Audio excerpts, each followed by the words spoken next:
जय हिंद, वंदे मातरम, भारत माता की जय। राष्ट्र गौरव के इन अंकों में हम बातचीत करने वाले हैं एक ऐसे बड़े षड्यंत्र की जो आयुर्वेद के खिलाफ हो रहा है। देखिए, अभी आपने पिछले कुछ वर्षों में देखा होगा कि पूरे देश व दुनिया का जो ध्यान है वो आयुर्वेद की ओर आ रहा है।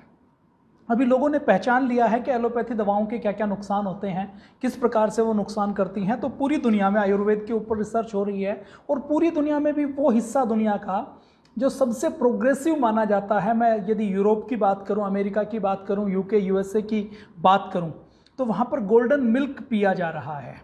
वहाँ पर यूएसए के अंदर हल्दी के ऊपर 1161 रिसर्च हो चुकी हैं, अदरक के ऊपर 2500 रिसर्च हो चुकी हैं, सौंफ के ऊपर 668 रिसर्च हो चुकी हैं, जीरे के ऊपर 582 रिसर्च हो चुकी हैं, शतावर के ऊपर रिसर्च हो चुकी हैं।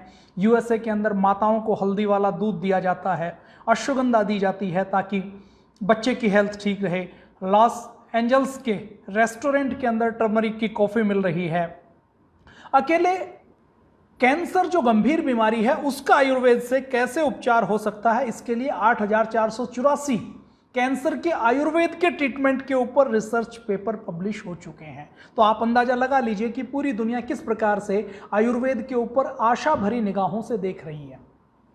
लेकिन ये जो फार्मा कंपनियों की लॉबी है, ये फार्मा कंपनियों का गैंग है, ये इतना ताकतवर है कि ये अपने हजारों करोड़ की, हजारों लाख करोड़ रुपए की इस फार्मा इंडस्ट्री के ऊपर, जिसमें एक एक कंपनी का एक साल के प्रॉफिट की बात करें तो कई कई लाख करोड़ रुपए केवल प्रॉफिट है, ऐसी दुनिया की जो बड़ी कंपनियां हैं वो नहीं चाहती कि आम आदमी को, सामान्य व्यक्ति को कोई ऐसा उपचार मिले जिससे वो अपने आप को बिना किसी महंगी फार्मा की दवा के, बिना किसी साइड इफेक्ट के ठीक कर सके। तो उसके लिए लगातार वो लगी रहती हैं, फार्मा षड्यंत्र किए जाते हैं, बिना आवश्यकता की रिसर्च की जाती है, बिना आवश्यकता की दवाइयाँ बनाई जाती हैं, बिना आवश्यकता के एमआर के माध्यम से, डॉक्टर्स के माध्यम से उन दवाइयों को बेचा जाता है, उन दवाइयों को लिखा जाता है। फिर उसके साइड इफेक्ट से दूसरी बीमारियां पैदा होती हैं, उन साइड इफेक्ट के इलाज के नाम पर फिर से लूटा जाता है, मरीजों की जान जाती है। ये सब षड्यंत्र तो चल रहा है। लेकिन अभी आपने देखा होगा कि कोरोना के काल में पूरे देश व दुनिया में और खासकर भारत में, यद्यपि दुनिया में भी हर्बल दवाओं का, हर्बल मसालों का भारत से एक्सपोर्ट बहुत ज़्यादा बढ़ गया था, लेकिन मैं यदि केवल भारत की बात करूं तो भारत के 135 करोड़ लोगों में से 80-90 करोड़ लोग वो थे जिन्होंने अपने आप को हर्बल दवाइयों से, काढ़ों से, गिलोय से, तुलसी से, अश्वगंधा से अपने प्राणों की रक्षा की है, अपने आप को कोरोना से या तो बचाया है या कोरोना उनको हुआ भी तो इतना सामान्य हुआ, इतना हल्का हुआ कि उनको कोई साइड इफेक्ट नहीं आया, उनकी ऑक्सीजन लो नहीं हुई और उनको कोई ज़रूरत नहीं पड़ी हॉस्पिटल तक जाने की, या उनको जान देने की ज़रूरत नहीं पड़ी। उनको जान बचाने का काम आयुर्वेद ने किया। अब आयुर्वेद की इस चर्चा के बीच में जब करोड़ों लोगों ने आयुर्वेद का प्रयोग किया और गिलोय को घर घर में एक पहचान मिल गई, मेरे सामने जो पौधा है वो गिलोय का पौधा है, आपने स्क्रीन के ऊपर भी देखा होगा। तो गिलोय, जिसको संस्कृत में अमृता कहा जाता है, हिंदी में जिसको गुड़ूची कहा जाता है, तो ये गिलोय संस्कृत में जिसका नाम अमृता है, इस गिलोय ने अमृत की तरह काम किया और पूरे देश के करोड़ों लोगों के प्राण बचाने का काम किया। अब इस गिलोय को घर घर में काढ़ा बनाकर पिया जाने लगा। जो पतंजलि जैसी संस्थाएं हैं, पूज्य स्वामी जी महाराज श्रद्धेय आचार्य जी पिछले 25 वर्षों से लगातार प्रचार कर रहे थे, करोड़ों लोगों तक गिलोय पहुंच चुकी थी। लेकिन इस कोरोना के काल में जब गिलोय के ऊपर रिसर्च की और रिसर्च करके गिलोय, तुलसी, अश्वगंधा के कॉम्बिनेशन से जब कोरोनिल बनाई गई, जब कोरोना के ट्रीटमेंट की दवा बनाई गई, तो फार्मा इंडस्ट्री के होश उड़ गए। वो फार्मा इंडस्ट्री जिसने हाइड्रोक्सीक्लोरोक्विन बेची, वो फार्मा इंडस्ट्री जिसने इवरमेक्टिन बेची, जिसने स्टेरॉइड थेरेपी दी, जिसने प्लाज्मा थेरेपी दी, जिसने टेमी फ्लू बेची, जिसने फेबी फ्लू बेची, जो एक एक टेबलेट 600 रुपए की थी, जिसका 10 दिन के कोर्स की बात करें तो 54,000 रुपये का, 50,000 रुपये का, 1 लाख रुपए का कोर्स था। तो वो बेचने वाली फार्मा इंडस्ट्री को ये पता लगा कि ये तो गहरा षड्यंत्र चल रहा है, तो उस फार्मा इंडस्ट्री ने प्लान तरीके से आयुर्वेद को बदनाम करने का षड्यंत्र रचा। आयुर्वेद को बदनाम पिछले 70-80 सालों में खूब किया गया। आयुर्वेद के ऊपर आरोप लगाया गया कि आयुर्वेद की जितनी जड़ी बूटियां हैं, उन आयुर्वेद की जड़ी बूटियों के अंदर तो स्टीरॉयड होता है, आयुर्वेद की जड़ी बूटियों के अंदर तो हैवी मेटल्स होते हैं। आयुर्वेद की जो भस्म है, भस्मों के ऊपर जो भस्मों के अंदर जो हैवी मेटल्स होते हैं वो किडनी को, लीवर को फेल करने का काम करते हैं। ऐसा षड्यंत्र रच के आयुर्वेद को पहले बदनाम किया गया, लेकिन आयुर्वेद की दोबारा से अब इस कोरोना के काल में प्रतिष्ठा हुई, लोगों ने आयुर्वेद के महत्व को जाना, आयुर्वेद किस प्रकार से आम आदमी के जीवन में उपयोगी होता है ये जब पता लगा तो लोग आयुर्वेद की ओर लौटे और लोगों ने महसूस किया कि जो जो व्यक्ति हॉस्पिटल में गया उसकी हालत क्रिटिकल होती गई। जिसने स्टेरॉयड ली, जिसने एंटीबायोटिक ली, उसको कहीं ब्लैक फंगस आया, कहीं वाइट फंगस आया, कहीं येलो फंगस आया, किसी की नाक काटी गई, किसी की आंख निकाल ली गई और लाखों लोगों ने अपने प्राण दिए, लेकिन फिर भी वो अपने प्राणों को बचा नहीं पाए। तो इस समय जब आयुर्वेद का इतना प्रचार हुआ तो उस समय दुष्प्रचार शुरू किया गया। 6 लोगों के एक झूठे, बिना किसी बेस के, बिना किसी प्रमाण के, बिना किसी एविडेंस के एक ऐसे ही खबर हवा में उछाली गई, जैसे पेड न्यूज़ प्लांट करते हैं कि 6 ऐसे लोग मिले जिनका लीवर फेल हुआ और वो लीवर जो फेल हुआ वो गिलोय के सेवन से हुआ। जब जांच की गई तो ये पाया गया कि कोई गारंटी नहीं थी कि उन्होंने गिलोय ली थी, कितनी मात्रा में गिलोय ली थी इसकी कोई गारंटी नहीं थी। उन्होंने पहले बहुत सी दवाएं खाई थी जिनसे उनका लीवर के ऊपर साइड इफेक्ट आया, उन अंग्रेजी दवाइयों की कोई बात नहीं की गई और उनका लीवर गिलोय के कारण फेल हुआ है, इसकी कोई लीवर के सेल्स का, लीवर के टिश्यूज का कोई टेस्ट नहीं किया गया। मतलब बेबुनियाद कुछ लोगों के समूह ने बस ये कहा कि ये 6 लोगों का हमें लगता है कि जो लीवर फेल हुआ वो गिलोय के कारण हुआ। तो धड़ाधड़ मीडिया के अंदर रिपोर्ट आनी शुरू हुई, मीडिया के अंदर छापना शुरू हुआ कि गिलोय की मात्रा, गिलोय नुकसानदायक है, गिलोय से नुकसान हो सकता है। और अपने देश की ये विडंबना है कि बिना रिसर्च के जब कोई बात हवा में उछाली जाती है तो उसको प्रमाण मान लिया जाता है, उसको सत्य मान लिया जाता है। तो षड्यंत्र पूर्वक गिलोय को टारगेट किया गया।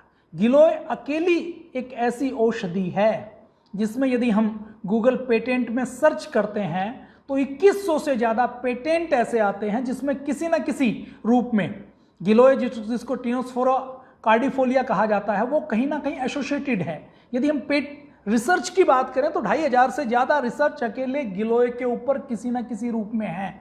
यदि मैं हमारे औषधीय ग्रंथों की बात करूं तो गिलोय से ऐसे 125 से ज़्यादा ऐसे शास्त्रीय प्रयोग हैं पुराने जमाने के जिसमें गिलोय प्रयोग होती है। और शायद ही आयुर्वेद में कोई ऐसी बीमारी है जिसमें गिलोय कोई काम ना करती हो। तो गिलोय, जिसको अमृता कहा गया है, ये इतनी प्रामाणिक औषधि है।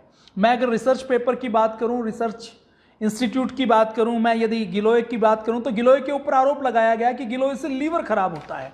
ये मेरे सामने एक रिपोर्ट है, ये एक शोध है मेरठ का medical college, Lala Lajpat Rai medical college है मेरठ में, उसके विभागाध्यक्ष हैं फार्माकोलॉजी डिपार्टमेंट के प्रोफेसर के सक्सेना जी। प्रोफेसर के सक्सेना जी ने एक रिसर्च की। उन्होंने 6 चूहों के 5 ग्रुप बनाए और 5 ग्रुप बनाकर उनको कार्बन टेट्राक्लोराइड, एक ऐसा जहर चूहों को दिया गया जो उनके लीवर को खराब करने का काम करता है और लीवर की हालत ऐसी कर देता है जैसी पीलिया के अंदर होती है या लीवर सिरोसिस के अंदर या लीवर की बीमारी के अंदर होती है, ऐसी हालत कर देती है। तो जब उन्होंने देखा और रिसर्च की तो उन्होंने देखा कि चूहों के जो ग्रुप बनाए गए उसमें पहले 6 चूहों के ग्रुप के ऊपर लीवर के एंजाइम के लेवल को जांचा गया, दूसरे ग्रुप के लीवर के अंदर जहर का काम करने वाला कार्बन टेट्राक्लोराइड के इंजेक्शन दिए गए, फिर उनके एंजाइम के लेवल को टेस्ट किया गया। उसके बाद तीसरे, चौथे, 5वें ग्रुप को 10 दिन, 20 दिन, 30 दिन तक गिलोय का अर्क पिलाया गया। हर ग्रुप को एक निश्चित दिनों तक अर्क पिलाने के बाद कार्बन टेट्राक्लोराइड का इंजेक्शन लगाया गया और लीवर कितना डैमेज होता है इसका आकलन किया गया। तो डॉक्टर विपिन मंगल जी बताते हैं, वो कहते हैं कि जिन चूहों के ग्रुप को गिलोय नहीं पिलाई थी उनका लीवर पूरा डैमेज हो गया और 10 दिन, 20 दिन, 30 दिन तक गिलोय जिन चूहों के ग्रुप को पिलाई गई, जिनको 10 दिन पिलाई गई उनका 20% लीवर सुरक्षित रहा, जिनको 20 दिन पिलाई गई उनका 40% लीवर सुरक्षित रहा और जिनको 30 दिन गिलोय पिलाई गई उनका 80% लीवर सुरक्षित रहा। हिस्टोलॉजी टेस्ट से लीवर के क्षतिग्रस्त होने का आकलन किया गया। तो ये रिसर्च पेपर है, डॉक्टरों ने किया है, चूहों के ऊपर किया है, गिलोय के ऊपर किया है, और गिलोय से लीवर कैसे ठीक होता है इसके ऊपर किया है। आयुर्वेद के अंदर लीवर की जितनी दवाएं बनती हैं, लीवर की बहुत सी ऐसी दवाएं हैं, जितनी तो मैं शब्द प्रयोग नहीं करूंगा, जिसमें गिलोय का प्रयोग होता है। हमारे पतंजलि के जो क्वाथ बनते हैं, जिनसे लाखों करोड़ों लीवर के रोगी ठीक हुए हैं, उसमें गिलोय का प्रयोग किया जाता है। गिलोय लीवर को डैमेज करने का, लीवर को खराब करने का काम नहीं करती, बल्कि ठीक करने का काम करती है। मैं यदि इस गिलोय की बात करूं तो ये गिलोय भारत की नस नस में है। ये गिलोय कोई ऐसा नहीं कि गिलोय के बारे में आज कोई चर्चा की है तो आज पता लगा है। गिलोय भारत के आयुर्वेद के जितने ग्रंथों की बात करें, उसमें हमारे भाव प्रकाश निघंटू में गिलोय को रसायन के रूप में कहा है, बल्ल्या के रूप में कहा है, अग्नि दीपन के रूप में, त्रिदोष नाशक के रूप में कहा गया है भाव प्रकाश में, वात पित्त कफ नाशक कहा गया है, ज्वर को दूर करने वाला, दर्दों को दूर करने वाले, अंदर की इन्फ्लेमेशन को, दाह को दूर करने वाला अष्टांग संग्रह में कहा गया है, संग्रही, वातहारा, अग्नि दीपना, ये चरक संहिता के अंदर कहा गया है, त्रिदोष नाशक, विषाग्नि, विष को हरने वाली, ये राज निघंटू में कहा गया है, दीपन करने वाली, ग्राह्य, ये अर्क प्रकाश में कहा गया है, बल्या, बल देने वाली, और त्रिदोष नाशक, ये सिद्ध वैशज्य मणिमाला में कहा गया है। इसके अलावा हमारा शोढल निघंटू, मदलपाल निघंटू, कैधव निघंटू, इन सब के अंदर इसके बारे में बहुत अच्छे से वर्णन किया गया। आप चाहें तो इसके रिसर्च पेपर, इन ग्रंथों को आप पढ़ सकते हैं। और ये गिलोय ऐसा नहीं है कि केवल आयुर्वेद के ग्रंथों में लिखा है, आम आदमी को नहीं पता। मैं यदि बात करूं तो उत्तर प्रदेश में वाराणसी, चित्रकूट के आसपास, या मध्य प्रदेश में एक जाति है जिसको बैगा जाति कहा जाता है। आदिवासी की जनजाति होती थी, अभी मध्य प्रदेश में ज्यादा पाई जाती है बैगा। इनको परंपरागत वैद्य बोला जाता है। वो पीढ़ियों से ये मानते हैं कि ये जो गिलोय है ये बुखार के अंदर रामबाण की तरह काम करती है। ऐसे ही मुंबई के आसपास जो मछुआरे रहते हैं महाराष्ट्र में, वो पीढ़ियों से ये मानते हैं कि किसी को बुखार है तो गिलोय दे दीजिए, किसी को जॉन्डिस है, पीलिया है तो गिलोय दे दीजिए, किसी को डायरिया है तो गिलोय दे दीजिए, किसी को बार बार चढ़ने वाला मियादी बुखार है उसको गिलोय दे दीजिए। इसके साथ साथ खेड़ा ब्रह्म, गुजरात की ट्राइब्स के अंदर, गुजरात के गांवों में रहने वाले लोग मानते हैं किसी को कैंसर होगा, डिसेंट्री हो गई तो गिलोय दे दीजिए, किसी को बुखार हो गया तो गिलोय दे दीजिए। जो जनजातियों के अंदर, गांवों के अंदर जो ज्ञान है, और ये केवल ऐसा नहीं कि मुंबई में है, उत्तर प्रदेश में है, मध्य प्रदेश में है, गुजरात में है, जम्मू कश्मीर के जो ट्राइब्स हैं, जम्मू कश्मीर के लोग भी मानते हैं, राजस्थान के लोग भी मानते हैं, भुवनेश्वर के, उड़ीसा के लोग भी मानते हैं। वो गिलोय को कोई गुड़ुची कहेगा, कोई कुछ और कहेगा, नाम कुछ और हो सकता है, लेकिन सारी जगह परंपरागत पीढ़ियों के रूप में यह ज्ञान विज्ञान है। मैं यदि बात करूं बिहार में, बांका के आसपास जो लोग रहते हैं वो गिलोय का प्रयोग करते हैं। गिलोय का प्रयोग जब बर्निंग होती है, दाह होता है, तो गिलोय का प्रयोग करते हैं। बच्चों में जब बीमारी होती है तो गिलोय का प्रयोग करते हैं। पटियाला के लोग गिलोय का प्रयोग बुखार में करते हैं। इसी प्रकार राजौरी में, जम्मू कश्मीर में जो मुस्लिम ट्राइब्स हैं, जम्मू के जो तवी नदी के आसपास रहने वाले लोग हैं, वहाँ के जो गुजर हैं और जो बकवाल हैं, वो हड्डी का जब फ्रैक्चर आता है तो गिलोय का प्रयोग करते हैं।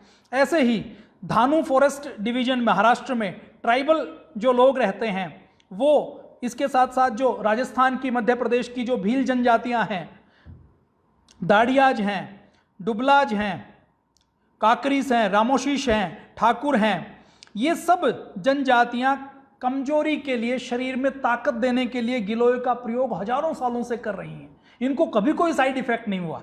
इसके साथ साथ दुराला और हरियाणा के लोग खांसी में, कफ में गिलोय का प्रयोग पीढ़ियों से करते हुए आ रहे हैं। पटियाला के जो स्थानीय लोग हैं, पंजाब के लोग हैं, वो कान में जब दर्द होता है तो गिलोय का प्रयोग करते हैं। इसके साथ साथ राजस्थान की जो महिलाएं हैं, वो जब उनको रक्त प्रदर होता है, जब ब्लीडिंग ज़्यादा होती है तो गिलोय का प्रयोग करते हैं। उत्तर प्रदेश के लोग अस्थमा में, खांसी में, दमे में गिलोय का प्रयोग करते हैं। शिवपुरी जिले मध्य प्रदेश के लोग जो स्किन डिजीज हो जाती है तो गिलोय का प्रयोग करते हैं। छोटा नागपुर में जो मुंडा जनजाति है, जो आदिवासी जनजाति है, वो जब फ्रैक्चर हो जाता है तो गिलोय का प्रयोग करते हैं। और भारत के दूसरे हिस्सों में भी सामान्य तौर पर यह माना जाता है कि जब कोई जहरीला जानवर काट ले, जब कोई सांप काट ले, बिच्छू काट ले, कोई जहरीला जानवर काट ले, तो गिलोय के पेस्ट को उसके ऊपर लगाते हैं। उसके साथ साथ गिलोय को उस अपने परंपरागत तरीके से हर आधे घंटे बाद खिलाते हैं तो उससे जहर उतरता है। तो ये मान्यताएं सामान्य तौर पर पीढ़ियों से अपने भारत में रही हैं। गिलोय को केवल परंपरागत तौर पर ही प्रयोग नहीं किया जाता, बल्कि गिलोय के बारे में यदि हम बात करें तो गिलोय पर आधुनिक युग में भी पूरी दुनिया के वैज्ञानिक रिसर्च कर रहे हैं। हम यदि रिसर्च पेपर की बात करें तो रिसर्च पेपर में जो गिलोय के बारे में, टिनोस्फोरा कार्डिफोलिया के बारे में जो डिस्कशन होता है वो बहुत ज़्यादा मात्रा में है। लगभग 16,000 रिसर्च पेपर में 2001 से लेकर 2016 तक इसकी किसी न किसी रूप में चर्चा हो रही है। और मैं टोटल रिसर्च पेपर की बात करूं तो अमेरिका के गिलोय के ऊपर शोध कर रहा है, जर्मनी शोध कर रहा है, इटली शोध कर रहा है, पूरी दुनिया गिलोय के ऊपर शोध कर रही है। लगभग 1600 रिसर्च पेपर 2001 से लेकर 2016 तक पूरी दुनिया में पब्लिश हो रहे हैं। यदि भारत की बात की जाए, अकेले भारत में सैकड़ों की संख्या में रिसर्च पेपर पब्लिश हो रहे हैं और ये सारे रिसर्च पेपर गिलोय के गुणों के ऊपर पब्लिश हो रहे हैं। भारत में अगर 2001 से लेकर 2008 तक की बात करें तो 175 रिसर्च पेपर पब्लिश हुए। 2009 से लेकर 2016 तक गिलोय की जानकारी बढ़ी तो 562 रिसर्च पेपर पब्लिश हुए और 2001 से लेकर 2016 तक टोटल बात की जाए तो 747 रिसर्च पेपर गिलोय के ऊपर पब्लिश हुए। ऐसे ही 2016 तक 49 रिसर्च पेपर अमेरिका में पब्लिश हुए।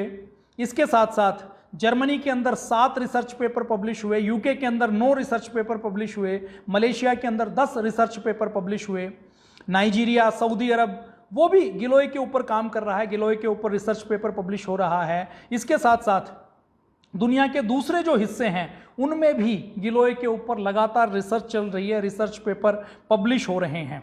यदि सालाना की बात की जाए तो सालाना पहले जहां 2001 में केवल 14 रिसर्च पेपर गिलोय के ऊपर पब्लिश हुए थे, वहीं 2011, 12, 13 में पूरी दुनिया में 100 से अधिक रिसर्च पेपर हर साल गिलोय के ऊपर पब्लिश हो रहे हैं। तो आप अंदाजा लगा लीजिए कि गिलोय को लेकर पूरी दुनिया के वैज्ञानिक कितने गंभीर हैं और कितनी गंभीरता के साथ गिलोय के ऊपर रिसर्च पेपर पब्लिश कर रहे हैं। हम यदि मैं बात करूं कि गिलोय के ऊपर पेटेंट की, तो जब गूगल पेटेंट में हम टिनोस्फोरा कार्डिफोलिया या गिलोय डालते हैं तो लगभग 2100 ऐसे पेटेंट की लिस्ट खुलती हैं जो ये दावा करते हैं, ये कहते हैं कि किसी न किसी रूप में हम गिलोय से संबंधित हैं।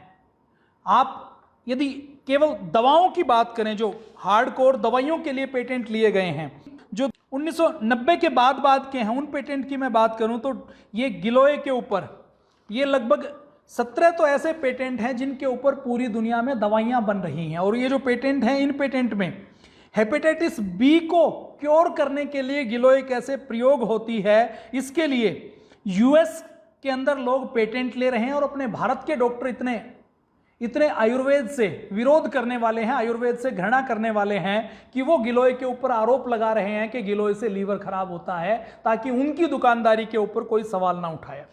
अब ये जो रिसर्च पेपर पब्लिश हो रहे हैं, इनकी यदि हम बात करें तो गिलोय कैसे दवाइयों से बचाव करती है, कैसे डायबिटीज़ को कंट्रोल करती है, गिलोय कैसे किस प्रकार से लीवर को ठीक करती है, गिलोय किस प्रकार से हमारे अंदर की इन्फ्लेमेशन को दूर करती है, गिलोय कैसे बुखार को ठीक करती है, इंसुलिन को, नेचुरल इंसुलिन को बढ़ाती है, दस्त कैसे कंट्रोल करती है, हमारे लीवर के टॉक्सिन्स को कैसे बाहर निकालती है, हमारे शरीर के अंदर इम्यूनो मॉड्यूलाइजेशन एजेंट के रूप में कैसे काम करती है, डिप्रेशन को कैसे दूर करती है, कुष्ठ रोग को कैसे दूर करती है, खुजली में कैसे काम आती है, कैल्शियम में कैसे काम आती है, बैक्टीरिया रेजिस्टेंस में किस प्रकार से काम आती है, इन सब के ऊपर 10-10, 20-20 रिसर्च पेपर पब्लिश हो चुके हैं। मोटापे के ऊपर कैसे काम करती है, गिलोय किस प्रकार से हमारे जेनेटिक स्ट्रक्चर को ठीक करने का काम करती है, कैसे जो पेट के अंदर कीड़े हो जाते हैं उसके अंदर काम करती है, घुटनों में जो पुराना दर्द है, आर्थराइटिस है, उसमें कैसे काम करती है, गठिया बाय में कैसे काम करती है, हमारे लीवर में किस प्रकार से लीवर को ठीक करने में काम करती है। इन सब चीज़ों में और तो और HIV इन्फेक्शन होता है, उस इन्फेक्शन में गिलोय कैसे काम करती है, इसके बारे में पूरी दुनिया में शोध हो रहा है। पैर की चोट में, लीवर के कैंसर में, कान की बीमारी में, हमारे जो रिप्रोडक्टिव सिस्टम की बीमारियां होती हैं उसमें किस प्रकार से काम करती है, अल्सर में किस प्रकार से काम करती है, इन सारी चीज़ों में गिलोय कैसे काम करती है, इसके ऊपर पूरी दुनिया में रिसर्च हो रही है। ये मैंने थोड़ी सी चर्चा आपके सामने की। यदि मैं केवल एक चर्चा और आपके सामने गिलोय की रखना चाहता हूं, अपने भारत में एक आयुर्वेद का बहुत पुराना विश्वविद्यालय है, गुजरात आयुर्वेदिक विश्वविद्यालय। उस गुजरात आयुर्वेदिक विश्वविद्यालय में वहाँ के वैज्ञानिकों ने एक प्रोजेक्ट लिया कि गिलोय कैसे काम करती है। तो उन्होंने ये जो मक्खियाँ होती हैं, घरेलू मक्खियाँ होती हैं, इस टाइप की एक मक्खी की प्रजाति होती है जिसके ऊपर ट्रायल किए जाते हैं, उस प्रजाति को लिया। उन मक्खियों का लाइफ स्पैन सामान्य 25 दिन का होता है, 25 से 30 दिन का। उनको गिलोय के पाउडर की मात्रा दी गई, उनको गिलोय दी गई, तो उन मक्खियों का लाइफ साइकिल बढ़कर 30 दिन से 80 दिन का हो गया। ये रिसर्च पेपर आप चाहें तो गूगल के ऊपर भी पढ़ सकते हैं, न्यूज भी पढ़ सकते हैं, अपने भारत की न्यूज है। तो गिलोय इतना चमत्कारी है, इस प्रकार से अमृत का काम करने का काम गिलोय करता है। और गिलोय के बारे में ये कहानी मैं बहुत बार बता चुका हूँ। पूज्य स्वामी जी महाराज श्रद्धेय आचार्य जी बार बार बताते हैं कि पुराने ज़माने में जब समुद्र मंथन हुआ और उससे जो अमृत की बूंदें छिटक कर धरती पर पड़ी, तो उन धरती पर गिरी हुई बूंदों से कुछ औषधियाँ उत्पन्न हुई थी। उसमें जो प्रमुख औषधि थी वो गिलोय थी। तो ये गिलोय ऐसी रामबाण औषधि है, ऐसी औषधि है जिसकी जड़ भी काम में आती है, जिसका तना भी काम में आता है, जिसकी पत्तियाँ भी काम में आती हैं। अलग अलग प्रकार के फाइटोकेमिकल इनके अलग अलग हिस्से में होते हैं, अलग अलग एल्केलाइड्स होते हैं जो शरीर के अलग अलग बीमारियों को दूर करने में काम आती है। तो इस गिलोय के प्रचार प्रसार करने में पतंजलि पूरी ताकत के साथ लगा हुआ है। विदेशी कंपनियां, मल्टीनेशनल कंपनियां इसके विरुद्ध लगातार षड्यंत्र कर रही हैं, आगे भी करेंगी। लेकिन आप अपने आयुर्वेद पर, अपनी गिलोय के ऊपर पूरा भरोसा बनाकर रखें। गिलोय से कोई नुकसान नहीं होने वाला, और एलोपैथी की कोई एक भी ऐसी दवा नहीं है जिसका कोई नुकसान ना हो। ऐसी 550 से ज़्यादा जो विथड्रॉ की गई हैं, ऐसी दवाइयों की लिस्ट आप गूगल के ऊपर देख सकते हैं, जिनको पहले तो लॉन्च किया गया कि ये दवा बहुत फायदेमंद है, बहुत काम करती है। वैज्ञानिकों ने उसके ऊपर रिसर्च भी किया था, झूठी रिसर्च रिपोर्ट भी छपी होगी, लाभ भी उसमें दिखाया गया होगा। वो जब वो दवा बेची गई तो बेचने के बाद कोई दवा 6 महीने के बाद, कोई 6 साल के बाद, कोई 10 साल के बाद, कोई 20 साल के बाद जब पता लगा कि इस दवा के फायदों से ज़्यादा इसके नुकसान हैं, तो वो दवा मार्केट से वापस ली गई। ऐसी एलोपैथी की शायद ही कोई दवा हो, कोई दवा नहीं है जिसका कोई साइड इफेक्ट नहीं हो। और केवल साइड इफेक्ट रहित कोई पद्धति है तो वो आयुर्वेद है, वो हमारे गिलोय की पद्धति है। तो पतंजलि योगपीठ ने एक अभियान चलाया हुआ है कि हमें ये गिलोय गांव-गांव तक पहुंचानी है, घर घर तक पहुंचानी है। पिछले वर्ष भी अगर मैं लाखों गिलोय की बात करूं तो 1 लाख गिलोय केवल पतंजलि योगपीठ हरिद्वार के मुख्यालय में, रुड़की, हरिद्वार, ऋषिकेश और देहरादून के क्षेत्र में इस प्रकार से लगाकर वितरित की गई ताकि लोगों के घरों में ये गिलोय पहुंचे। और पूरे देश में हमारी पतंजलि योग समिति, भारत स्वाभिमान महिला पतंजलि योग समिति की इकाइयों के द्वारा ये गिलोय गांव-गांव में, घर घर में पहुंचाई गई, गांव-गांव, घर घर में लगाई गई। इसके फायदों के बारे में पूज्य आचार्य जी और पूज्य स्वामी जी महाराज लगातार सुबह से लेकर शाम तक नेशनल मीडिया के जितने भी न्यूज़ चैनल हैं उन सब के ऊपर बताते हैं। जो अपने घर में गिलोय नहीं लगा सकते उनके लिए गिलोय घनवटी, उनके लिए गिलोय लौकी जूस, उनके लिए गिलोय का एक्सट्रैक्ट, उनके लिए गिलोय तुलसी और अश्वगंधा को मिलाकर कोरोनिल, ये सारी चीज़ें पतंजलि ने पैक्ड फॉर्मेट में भी उपलब्ध करवाई ताकि किसी के घर में गिलोय नहीं हो या कोई व्यक्ति ट्रैवलिंग कर रहा हो तो वो भी उसका लाभ ले सके। आरोग्यवटी बनाई जिसमें नीम, तुलसी और गिलोय है। कोरोनिल बनाई जिसमें गिलोय, अश्वगंधा और तुलसी है। स्वासारी वटी बनाई। तो ऐसी बहुत सी चीज़ें बनाई। गिलोय का सत्व बनाया जिसमें गिलोय का घन सत्व है, जिसको एक्सट्रैक्ट के रूप में हम ले सकते हैं, जो हमारी इम्यूनिटी को बूस्ट करता है। तो इस कार्य को करने में पतंजलि लगातार पिछले 25 वर्षों से लगा हुआ है। और अभी इस बार भी लगभग 2 लाख गिलोय और नीम दोनों रुड़की, हरिद्वार, ऋषिकेश और देहरादून में लगाने का संकल्प लिया गया है। और ये गिलोय केवल ऐसा नहीं है कि हरिद्वार में लगाई जा रही है, हमारे हर जिले की, हर तहसील की समितियां गिलोय का वितरण करने का काम कर रही हैं। बंगाल में भी, कोलकाता में भी हमारे भाई विजय जायसवाल जी ने और हमारे कलकत्ता और बंगाल की हमारी समिति के सभी भाइयों और बहनों ने 1 लाख गिलोय का वितरण पिछले साल कलकत्ता और पश्चिमी बंगाल के आसपास किया था। ऐसे ही हजारों गिलोय का वितरण करने का काम पूरे देश में हमारी समितियों के भाई और बहन कर रहे हैं। ऐसे ही इस अभियान को इस साल भी आगे उसी गति से चलाया जा रहा है, आगे उसी गति से बढ़ाया जा रहा है। तो मैं आपके सामने कुछ झलकियां दिखाता हूं कि किस प्रकार से ये इस 4 अगस्त के लिए हमारे उत्तराखंड के जितने भी भाई बहन हैं, उसमें बहन सीमा जी, भाई भास्कर जी, भाई प्रताप सिंह बसोड़ा जी से लेकर रुड़की के भाई सुरेश जी से लेकर सूर्यकांत जी से लेकर देशबंधु जी से लेकर हरिद्वार के भाई प्रवीण जी से लेकर प्रभात जी से लेकर हमारे जितने भी हमारे कार्यकर्ता भाई बहन हैं, इसके अलावा ऋषिकेश में बहन सुनीता जी से लेकर सदानंद जी से लेकर देहरादून में बहन सीमा जी, भाई आनंद सिंह जी से लेकर हमारे सारे भाई बहन, कुछ लोगों के नाम लिए जा सकते हैं, सबके संभव नहीं है, वो लगातार घर घर जाकर, और इस बार 40,000 नीम लगाने का संकल्प भी लिया गया कि 40,000 नीम के पौधे हम रुड़की, हरिद्वार, ऋषिकेश और देहरादून में लगाएंगे। नीम को भी घर का वैद्य कहा जाता है, घर का डॉक्टर कहा जाता है कि किसी के घर के आंगन में नीम खड़ा है तो आधी बीमारियां घर के दरवाजे से वापस चली जाएंगी, ऐसा नीम के बारे में कहा जाता है। ये आप सामने देख रहे हैं रुड़की, हरिद्वार, ऋषिकेश में नीम, जहां गांव से समिति की ओर से डिमांड आती है वहां पर नीम को, गिलोय को लेकर जाया जाता है।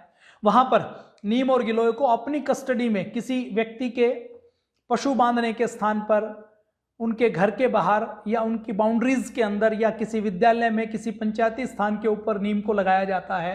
तो ऐसे 40,000 नीम हमने 2 साल पहले भी लगाए थे इफ्को के सहयोग से, और इस बार पतंजलि योगपीठ की ओर से फिर 40,000 से ज्यादा नीम का रोपण रुड़की, हरिद्वार, ऋषिकेश के क्षेत्र में करने का संकल्प लिया गया है। ये सामने आप फोटोग्राफ देख रहे हैं। तो ये हमने गिलोय के बारे में आज बातचीत की।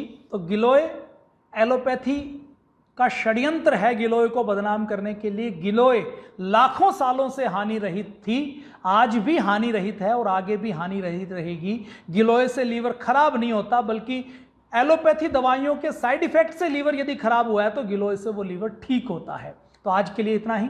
जय हिंद, वंदे मातरम, भारत माता की जय।